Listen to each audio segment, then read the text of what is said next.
Solicito que suba a la mesa José Ramón Díez Guijarro, de Bankia.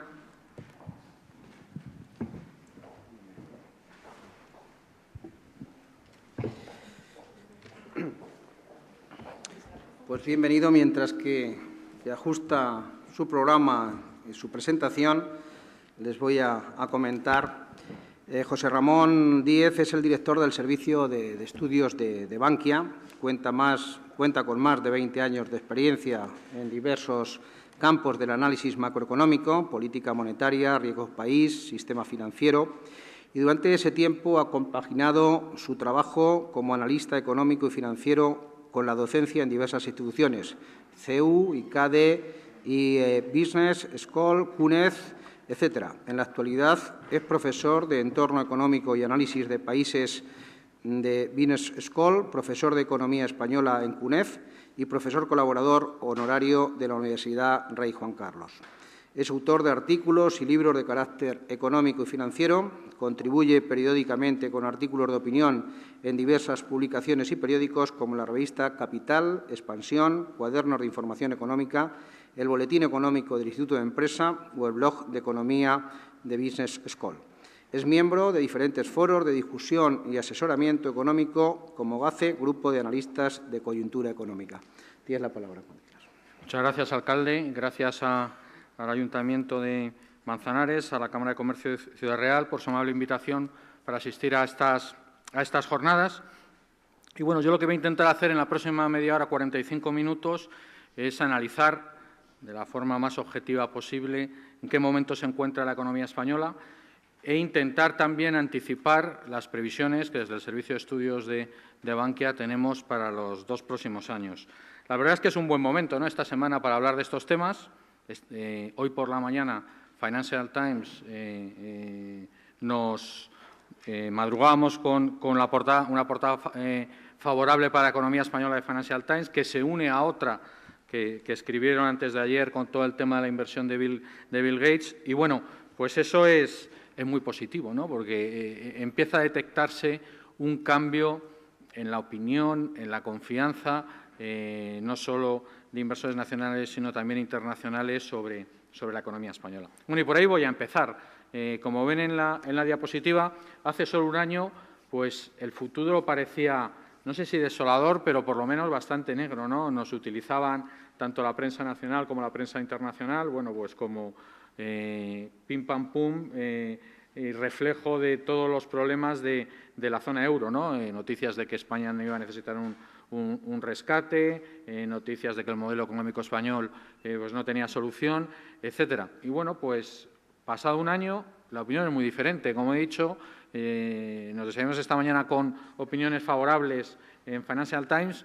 Luego, durante las últimas semanas, hemos tenido opiniones muy favorables de analistas internacionales, incluso comparándonos con Alemania. Bueno, tampoco hay que pasarse, ¿no? Y bueno, pues esto es positivo. O sea, pasar de estar en el centro de la diana, en el centro de los problemas de la zona euro, como estábamos hace un año, a ahora mismo ser una economía que se nos pone como modelo de cómo realizar un ajuste y salir de una recesión económica, pues insisto, es un cambio importantísimo, un cambio pues que va a permitir aflorar mucha inversión y ya lo estamos viendo en los últimos meses a nuestro país y que, por supuesto, nos va a permitir financiarnos a tipos de interés mucho más baratos. Pero bueno, yo lo que quiero en los próximos ya 25 minutos pues es repasar si realmente este cambio de opinión tiene fundamento o no.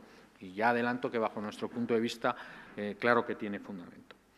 Bueno, y para repasar el momento de la economía española y terminar con esas previsiones que les comentaba anteriormente, pues hay que empezar un poco hablando de las claves externas, ¿no? Y bueno, pues hay que decir que evidentemente la economía española depende del contexto internacional. Y solo si el contexto internacional apoya, pues realmente la economía española va a poder consolidar esas ganancias de confianza que hemos experimentado en los últimos meses, y eso nos va a llevar realmente a una recuperación. Bueno, y respecto al contexto internacional, pues hay que decir que moderadamente, en términos de crecimiento y de manera muy positiva en términos de expectativas del futuro del euro, pues yo creo que las cosas han ido a mejor en los últimos 12 meses. En primer lugar, pues hay que hablar de la inercia cíclica, ¿no?, de los crecimientos de los países con los que intercambiamos bienes y servicios, y que básicamente pues son todo tipo de países, pero especialmente los países desarrollados, ¿no? No olvidemos que con la Unión Económica y Monetaria pues tenemos más de un 65% de nuestras ventas de bienes y servicios van a otros países de la UEM. Entonces, ¿qué es lo que se percibe a nivel internacional? Pues primero una consolidación de esa recuperación. Cuando hace poco más de 12 meses había muchas dudas sobre el futuro de la recuperación global, bueno, pues hay una consolidación de esa recuperación y, en segundo lugar, que hay una rotación de esa recuperación desde los países emergentes hacia los países desarrollados. Los emergentes han sido los ganadores de la última crisis. Esta crisis tuvo su origen en los países desarrollados, tuvo su origen en Estados Unidos con todo el tema de la crisis financiera subprime, etcétera, y mientras los países emergentes prácticamente no se vieron afectados en tasas de crecimiento en lo más duro de la crisis, pues está claro que los países desarrollados experimentamos, como luego veremos, ajustes en nuestros ritmos de crecimiento muy importantes. Bueno, pues lo que se empieza a percibir en los últimos tiempos es que está ganando inercia el crecimiento en los países desarrollados, mientras en los emergentes hay preocupación por los efectos que puede tener el cambio de tono en la política monetaria, especialmente en Estados Unidos, sobre las inversiones de todo tipo de fondos globales, etcétera, en esos países. ¿Y por qué nos vemos favorecidos por eso? Por dos razones. Una, por los vínculos comerciales, como he dicho anteriormente, es bueno que los países a los que más vendamos se recuperen, les vayan mejor las cosas. Y segundo, por los vínculos financieros. Mi opinión es que parte de lo que explica las ganancias en bolsa de los últimos 3 meses, pues básicamente un 30%, y de lo que explicaría la bajada de la prima de riesgo en los últimos 12 meses sería una relocalización de los flujos desde emergentes hasta países sustitutivos de esos emergentes. Y entre los países sustitutivos de esos emergentes tendríamos los países periféricos de la zona euro y España. Por tanto, insisto, esa rotación nos está viniendo muy bien. También es cierto que los ritmos de recuperación ni en España, ya lo adelanto, ni en el resto de OCDE van a ser los mismos de otras fases de recuperación. Solo hay que ver la economía americana, cómo se ha recuperado. En ese gráfico lo tenemos a la derecha, cómo se ha recuperado en las anteriores etapas expansivas, pues a ritmos del 4, incluso por encima del 4%, y en esta etapa expansiva se está recuperando solo a ritmos del 2,2. Por tanto, otra idea que les quiero adelantar, hay que ser sinceros, ayer Banco de España y en pocas semanas el Instituto Nacional de Estadística nos va a decir que la economía española empieza a crecer de forma muy moderada, pero empieza a crecer y deja atrás la recesión. Pero también es cierto, y hay que adelantarlo, que el crecimiento potencial, los crecimientos medios que vamos a ver en la siguiente fase expansiva no van a ser ni mucho menos los crecimientos de la anterior etapa expansiva. Y bueno, ahí en Estados Unidos, insisto, la recuperación se inicia en el segundo trimestre de 2009 y en términos medios de crecimiento anual están creciendo a poco más del 2%, lo que les está impidiendo crear empleo con la intensidad de otras recuperaciones. Bueno, un poco abundando en la idea anterior, evidentemente, y como vemos en el gráfico a la derecha, a España le importa mucho lo que le pase a la UEM. La correlación del ciclo español, la correlación de la economía española con la economía UEM, con la economía de la UEM, pues es muy importante. Y bueno, lo que se ve en el gráfico a la izquierda y lo que empezamos a anticipar por indicadores de confianza, etcétera, es que las cosas están empezando a mejorar también en la UEM, ¿no? Ahí tenemos los datos trimestrales, primer trimestre, los rombos negros oscuros, que en muchos casos eran de caídas de la actividad y, sin embargo, pues han cruzado en el segundo trimestre a zona positiva, con sorpresas incluso muy positivas como Portugal, ¿no? Donde el crecimiento en el segundo trimestre de este año fue del 1% en tasa trimestral, 4% trimestral anualizada, con Alemania con una buena velocidad de crucero, 0,6, etcétera. Bueno, pues insisto, vital para nosotros y aquí las expectativas son moderadamente positivas. Bueno, es cierto, y no lo vamos a repasar uno por uno, que todavía quedan cosas por solucionar en la estructura económica de la UEM, ¿no? Vamos a ser sinceros, la crisis española viene en parte explicada por la crisis de nuestro modelo de crecimiento, pero viene también explicada por una crisis financiera internacional y también por una crisis de la UEM, la crisis de deuda soberana que se inicia por Grecia y que se extiende al resto de la zona. Y básicamente esa crisis es que los pilares en los que se creó, con los que se creó la moneda única, pues en el lado fiscal y en el lado de unión bancaria, eran unos pilares muy frágiles, poco desarrollados. Cuando vino una gran crisis se puso en manifiesto que había que avanzar en ello. Entonces, en ese sentido, pues yo creo que también en el último año las cosas han avanzado mucho, ¿no? Y sobre todo a la hora de la creación de una unión bancaria. Esa creación de una unión bancaria que tiene 3 patas, la principal, bajo mi punto de vista, que es el supervisor único para todas las entidades financieras europeas, pues está en marcha. Como saben, el 4 de noviembre del año que viene, el Banco Central Europeo ya supervisará a las 160, 170 entidades financieras más importantes de Europa. Antes de eso hará unos stress test, unos análisis de los niveles de capital, de la solvencia de las entidades y, bueno, aunque aquí no me quiero extender, ayer ya empezaron a darse detalles de cómo salen esos stress test, mi opinión es que las entidades financieras españolas van a salir bastante bien.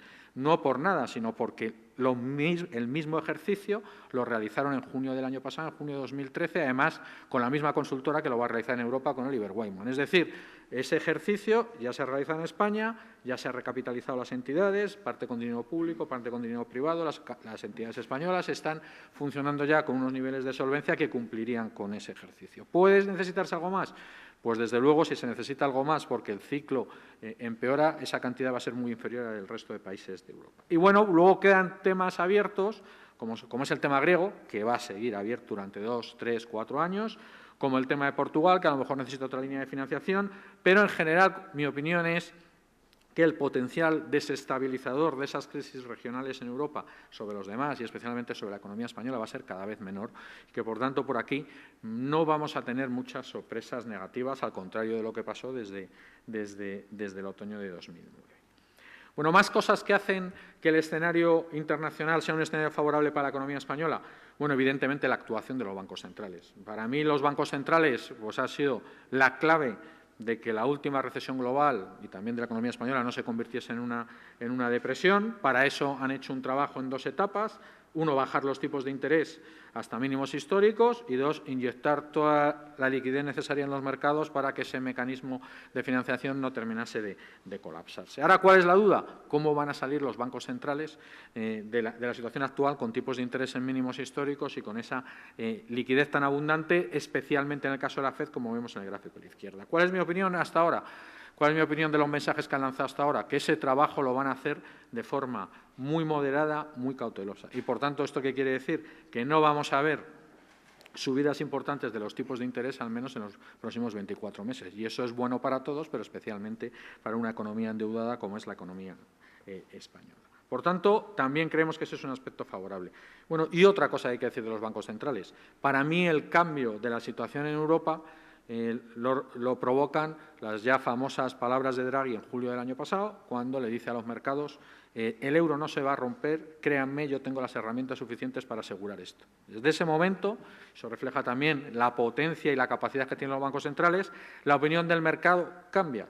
Julio del año pasado, el euro se rompe, se sale Grecia, sale Portugal, probablemente sale España, movimientos de depósitos entre España y países centrales de Europa, muchas dudas, etcétera. Esto acaba con esas dudas y ahora mismo la probabilidad de un riesgo de redenominación es muy baja, han vuelto los capitales, etcétera. Por tanto, hay que reconocerle también ese trabajo al presidente del Banco Central Europeo. Como les he dicho anteriormente, bueno, pues hay cierta inestabilidad en emergentes, con salidas de capitales, etcétera, desde antes del verano, sobre todo porque interpretan que esa paulatina normalización de política monetaria, cuando se produzca, va a ser negativo para los emergentes, pero desde luego esto no está perjudicando a la economía española, todo lo contrario, mi opinión es que estamos captando flujos de capital que están saliendo de esos países y no me quiero extender más allá de ello. Y por último, sí que hay un tema pendiente, y es el tema político en Estados Unidos y básicamente el tema del techo de la deuda, que ha amenazado a los mercados, ha amenazado a la estabilidad financiera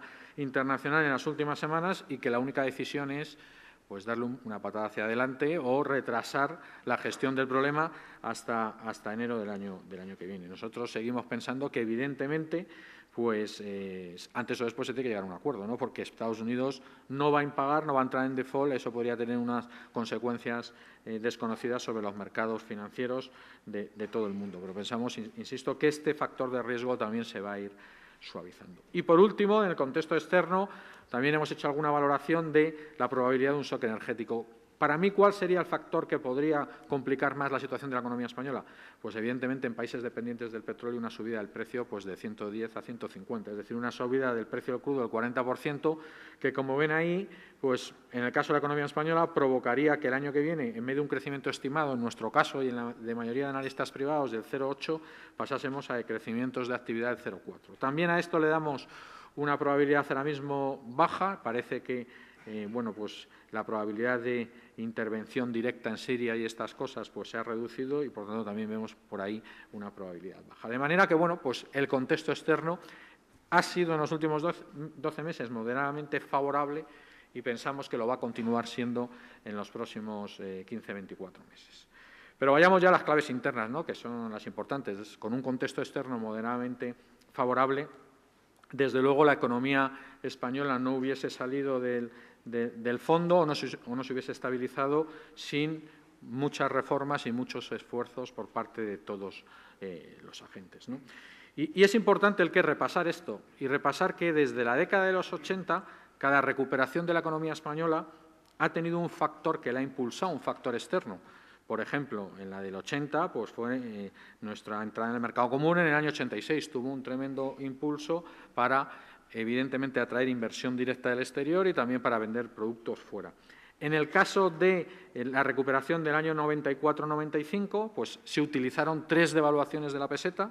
Ganamos competitividad a través de 3 devaluaciones de la peseta, como tradicionalmente ha hecho la economía española, para lograr vender más en el exterior.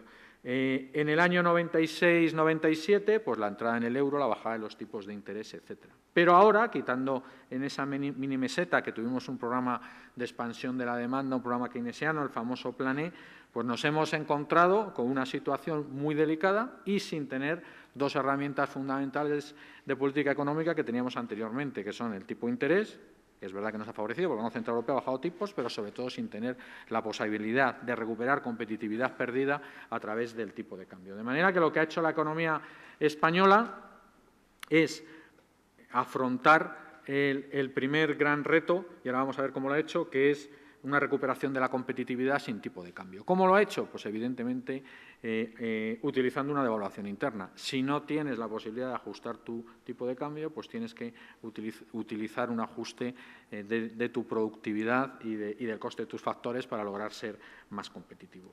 Esa ganancia de competitividad, el mantenimiento de los esfuerzos y de los resultados que hemos conseguido en ganancia de competitividad, para nosotros es uno de los 2 factores clave para lograr que la economía española, de esa fase de estabilización actual, pase a una fase de recuperación en los próximos 24 meses. Y el otro factor del que luego hablaré, evidentemente, que es el segundo gran reto, el primero, mantener esa recuperación de la competitividad, es desapalancarnos o reducir los elevados niveles de deuda que tiene la economía española. ¿Cómo compatibilizar las 2 cosas? Para mí va a ser la clave, o para nosotros, de la economía española en los próximos años.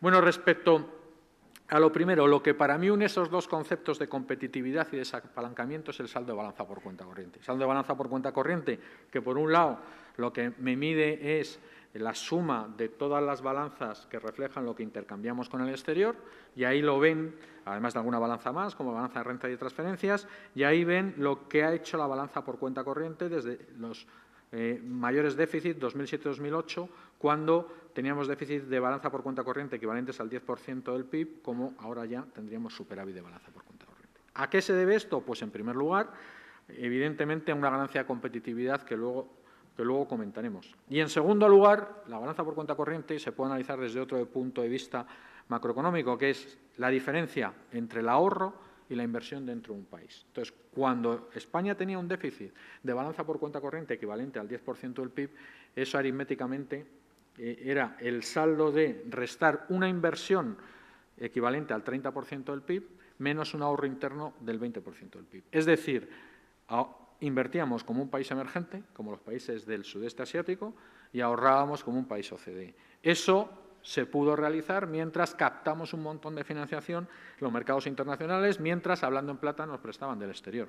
Con la crisis del 2007 se hace una reevaluación por parte de todos los inversores internacionales de los riesgos y se acaba ese free lunch y se acaba esa entrada de dinero en España. Entonces, bueno, pues evidentemente hemos tenido que ajustar eso. ¿Cómo? Pues con un descenso importante de la inversión y un ajuste también del ahorro, aunque inferior. De manera que ahora tendríamos más o menos inversión en la zona del 20 al 21% del PIB, ahorro en el 20% del PIB. Por agentes, pues claramente los agentes cuyo ahorro ha sido superior a la inversión han sido empresas y familias que están ya desapalancando y reduciendo su deuda.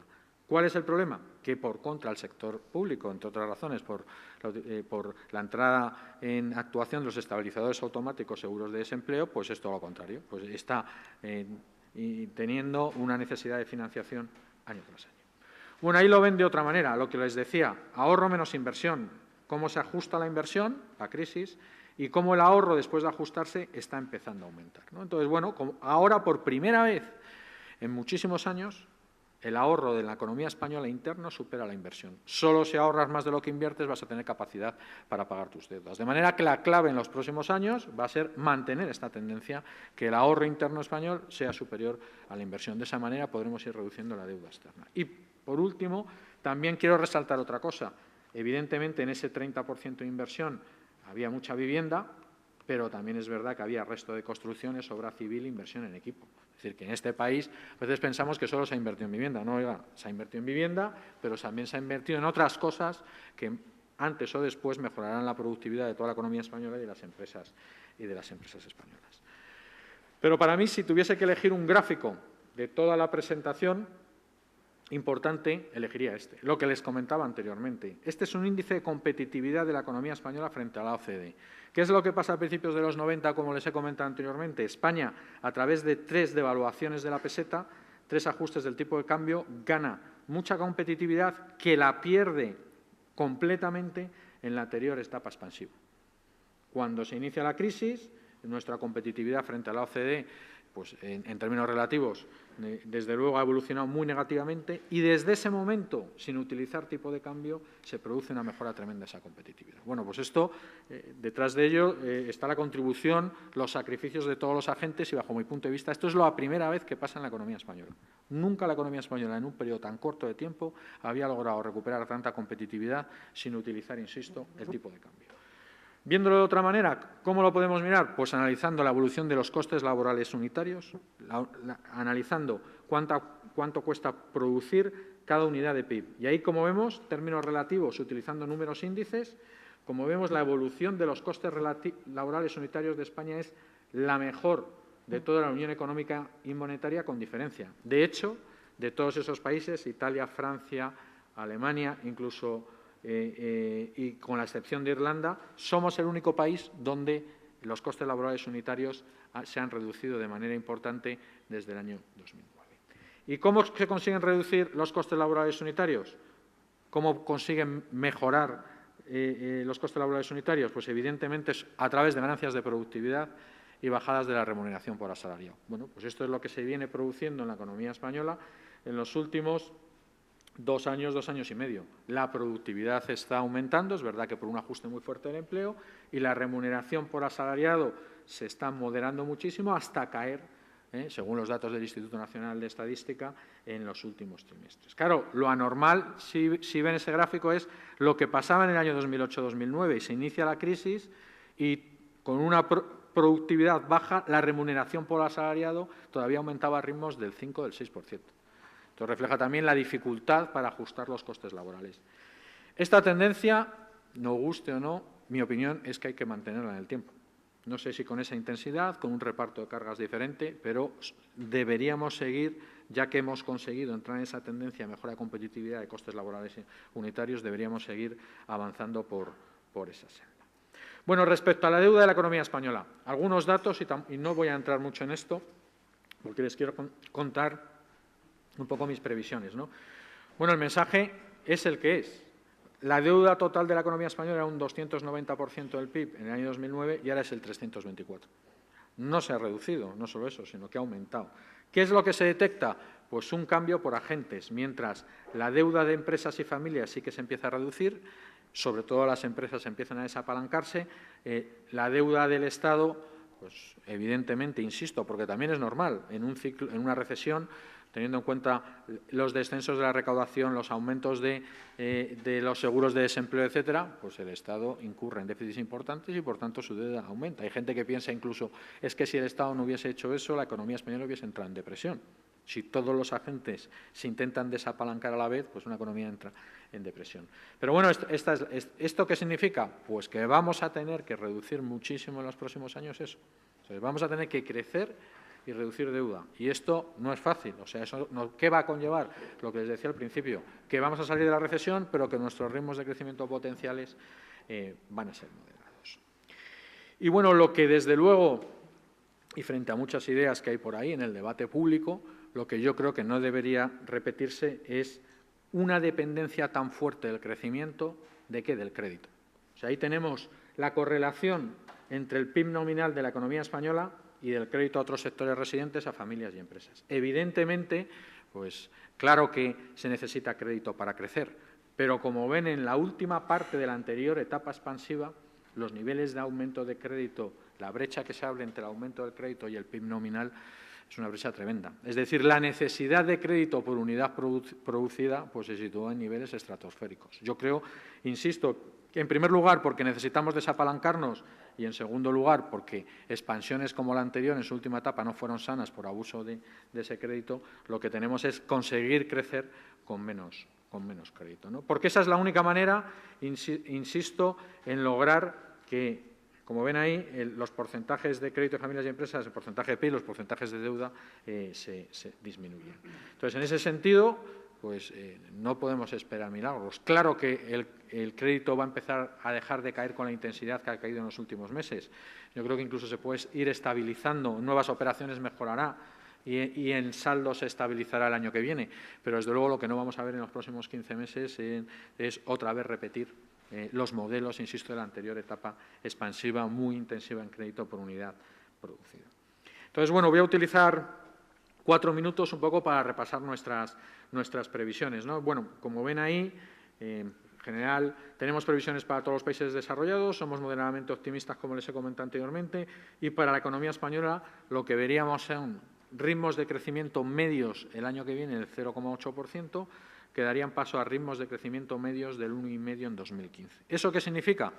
Que más allá de mejoras con un componente estacional importante en el mercado de trabajo, como la del tercer trimestre de este año, yo creo que el dato de esta mañana ha sido bueno, ¿no? Ese aumento de ocupación en 40.000 personas, de manera tendencial y ajustada a estacionalidad, nuestra opinión es que el mercado de trabajo se va a empezar a recuperar a partir del segundo trimestre del año que viene. Con estos ritmos de crecimiento, 0,8-1, la economía española va a ser capaz de crear empleo y con el 1,5 de 2015 más, ¿no? Esa también es una novedad. Las reformas que se han hecho nos han llevado a que teníamos ese mantra, esa idea, la economía española solo crea empleo cuando crece más de un 2%. Bueno, pues mi opinión es que a partir de ahora, con todas estas reformas, estos ajustes, estas mejoras de productividad y competitividad, la economía española puede crear empleo con ritmos de crecimiento a partir del 1% y esos ritmos de crecimiento los va a alcanzar en la segunda parte del año que viene. Respecto a tipos de interés, previsiones de tipos, bueno, no me voy a extender mucho. Pensamos que el BCE no va a bajar más los tipos y que, en todo caso, las subidas deberíamos retrasarlas hasta incluso finales de 2015. Es decir, no vamos a ver subidas de tipos en ese sentido. El Euribor desde mínimos históricos pues puede empezar a tensionarse algo, pero tampoco tensiones, digamos, muy marcadas, ¿no? Podrá ir anticipando normalización de política monetaria 12 meses antes, mitad del año que viene, pero no nos va a dar ningún susto, no vamos a ver tipos Euribor en los próximos 24 meses muy elevados. Cuanto a deuda pública, por si a alguien le interesa un poco la posible evolución del bono español a 10 años, bueno, lo que se ve ahí es que el recorrido ha sido espectacular. Claro, perdemos un poco la memoria, pero en verano del año pasado la rentabilidad del bono español llegó a situarse en el 7% y la prima de riesgo entre 550 y 600 puntos básicos. Ahora estaríamos en la zona del 4,2, 4,3. Pensamos que por ahí se puede mover los próximos 15 y 18 meses. ¿Por qué? Porque sí creemos que va a haber bajada de prima de riesgo. Desde niveles actuales de los 2,40 yo creo que nos podemos situar en este contexto de aumento de confianza y demás, por debajo de los 200 puntos básicos en los próximos 12 meses, pero también vemos subidas del benchmark o de la rentabilidad del bono alemán. Entonces, una cosa compensará a la otra y yo creo que el bono español fluctuará en la zona actual 4,25, 4,50, insisto, que está muy bien, teniendo en cuenta que vimos 7% hace un año. Cuanto al perfil del PIB, pues es el perfil del PIB, ¿no? Ya anticipábamos, aquí lo tenemos en previsión y el dato ya ha sido así, el primer dato positivo en crecimiento trimestral este trimestre y el año que viene pues vamos a ver ritmos de crecimiento trimestrales este ha sido una décima, entre 2 y 3 décimas y cruzaríamos a la zona de 4 o 5 décimas en el año 2015. Como ven ahí también en el gráfico a la derecha, la composición del crecimiento irá cambiando. La tremenda aportación positiva de demanda externa se irá moderando, porque es normal que si se recupera confianza también se recuperará consumo interno y externo y, por tanto, importaciones, y la demanda interna irá restando menos al crecimiento. De eso les quería un poco hablar, ¿no?, para terminar. ¿Cuál es nuestra idea sobre el patrón de recuperación de la economía española? Pues el patrón de recuperación clásico de cualquier economía OCDE y de la nuestra. La recuperación empezó por el lado de las exportaciones de la demanda externa, lo que les comentaba al principio y que hemos visto en los últimos 12 meses. Eso está en marcha y, bajo nuestro punto de vista, eso se va a mantener en el medio plazo. Esa mejora de exportaciones que va a provocar una mejora de la inversión en bienes de equipo, y ya lo estamos viendo en este trimestre y en los próximos trimestres. Segunda etapa de la recuperación. En el lado de la demanda interna, la inversión en bienes de equipo, y ojalá en obra civil, si no el año que viene al siguiente, pues va a ir dando el relevo. ¿Por qué? Pues porque muchas empresas exportadoras creemos que tienen muy ajustada su capacidad y van a tener que ampliarla. Luego eso daría paso a una mejora en el empleo, como les he comentado, a partir del segundo trimestre, verano del año que viene, y esa mejora del empleo, la mejora de las expectativas, la reducción del endeudamiento, etcétera, pues dará paso a una recuperación estructural, no tendencial. El tercer trimestre puede haber habido una décima de crecimiento del consumo privado, puede ser, pero una recuperación tendencial del consumo la empezaríamos a ver a finales del año que viene. Y bueno, esa es un poco, resumiendo nuestra idea sobre el perfil que va a tener el comportamiento de la economía española. Creemos que, al contrario que en 2010, esas señales positivas de PIB, como la que ya nos ha anunciado el Banco de España, están basadas en cimientos mucho más sólidos, están basadas en una recuperación de la competitividad, en unos sacrificios importantes de todos los agentes que nos han conseguido que reduzcamos los costes laborales unitarios, que aumentemos la productividad. Y bueno, pues nuestro reto, ¿cuál es? Que esta fase de estabilización se convierta en una fase de crecimiento mucho más dinámico y, sobre todo, con creación de empleo en el medio plazo. Para eso, pues yo creo que las recetas son seguir incidiendo en las reformas y seguir avanzando en esa búsqueda de un mayor crecimiento potencial.